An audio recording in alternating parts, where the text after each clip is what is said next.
Nuk është lajmi sikur përjetimi. Këtë gjë e ka thonë profeti Muhammed a.s. Madje e ka sjell një shembull madhështor.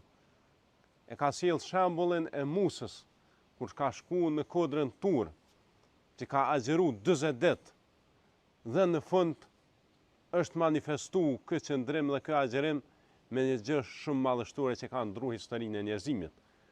Musa a.s. ka fol me Zotin direkt.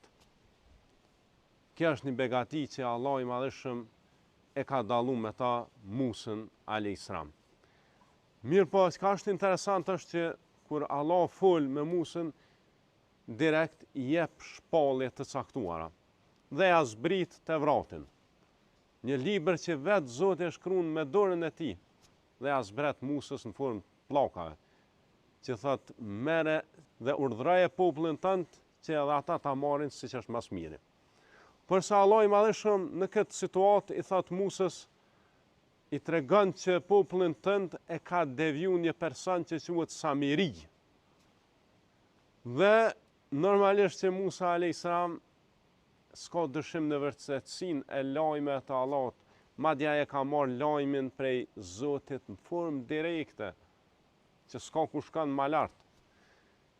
Por ndryshe ka reagu Musa a.s. kur e ka dëgju prej Zotit që ka deviju populli i tij, dhe ndryshe kur ka shku, kur u kthy tek bitë e Izraelit, ka po duke adhuru viqin, aq shumë është tmerru, është edhe është hidhru, që kanë bë mëkatin më të madh mundshëm, paganizmin, e kanë adhuru viqin.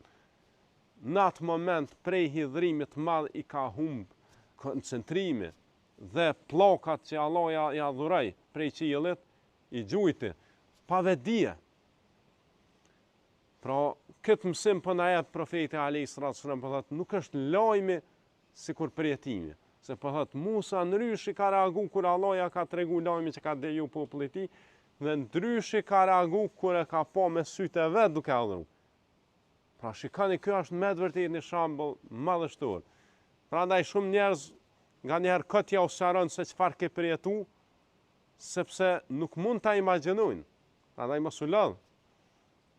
Pa e përjetu nuk mund njeriu me imagjinu se çfarë ke ecte. Pastaj kjo ka zbatime edhe tjera. Profeti a.s. e ka përjetu edhe botën tjetër. E ka po xhenetin, e ka po zjarrin e xhenemit, dhe nuk është lajmi sikur përjetimi. Ndryshe është kur ta dëgjojsh, ndryshe kur ta përjetosh nesër kur vdeksh të shkosh para Zotit. Prandaj kjo